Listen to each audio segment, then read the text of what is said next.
In this video we'll see how to optimize inventory, which means finding that fine balance that lets you reduce the amount of inventory you carry without running out of the products that your customers want. This is done by creating stock plans, which you can do from the replenishment dashboard. Before we do that though, I want to cover in broad strokes what a stock plan is, how it's prepared, and what information is required in order to create one.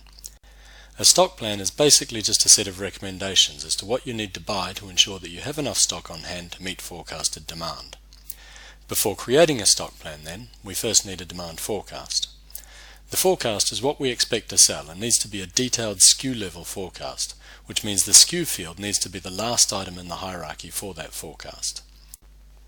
Additionally, we need to know what stock we already have. We most likely already have at least some of the stock on hand that we'll need. The software takes that stock into account when calculating what stock you need to buy.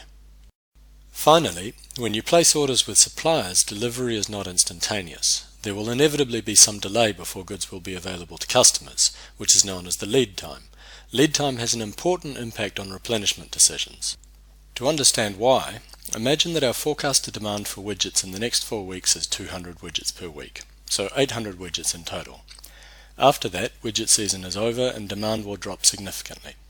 To keep things simple, also assume that we don't currently have any widgets in stock. A naive solution would be to order 800 widgets. However, if the lead time for ordering in new widgets is 1 week, by the time the widgets arrive, we will already have missed 200 sales, and there will only be 3 weeks left in the selling season.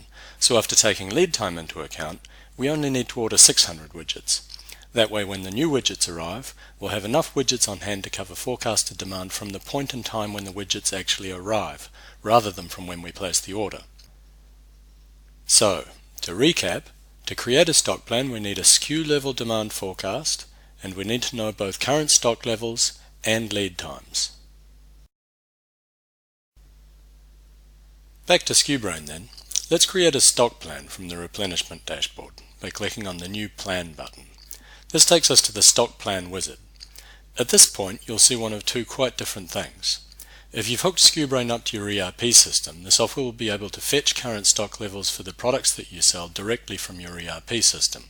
In that case, you simply need to select the demand forecast to be used for the stock plan and specify the lead times for ordering goods from each of your suppliers. If you don't have an ERP integration enabled, then you'll need to provide your current stock levels and lead times as a CSV file instead. For this video, we'll assume SKUBrain is hooked up to an ERP system, since that's probably the most common use case. As such, we'll simply select the demand forecast that we want to use for this stock plan and enter the lead times for our various suppliers. These will be saved, by the way, so the next time we create a demand plan we won't need to enter these again unless they've changed. After that, click on the Create Plan button and then let SKUBrain do its thing. Creating the stock plan involves a bunch of calculations that get run in the cloud as a job. As always, you can monitor progress on the job from the job's dashboard. It will probably take a couple of minutes and you'll get an email when the stock plan is ready. Once it's finished, you can click on the stock plan from the replenishment dashboard to open it. The stock plan is essentially a report. At the top of the report, you can see the settings that we use to create the plan, which can be modified in your project settings.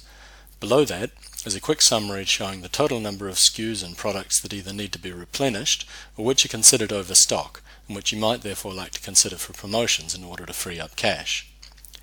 Underneath the summary you can see recommendations for specific SKUs.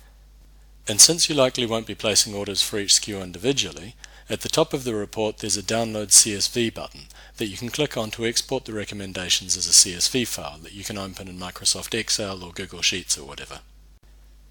If you take a look at the replenishment section of your project settings, you'll see there's quite a bit going on under the hood here that I haven't covered in this video, so there's plenty more to talk about in videos to come. Hopefully this covers the basics of inventory optimization though and is enough to get you started. For those who crave a bit more information, I'll include some links to further resources after the video transcript. That's it for now though, so go forth and optimize.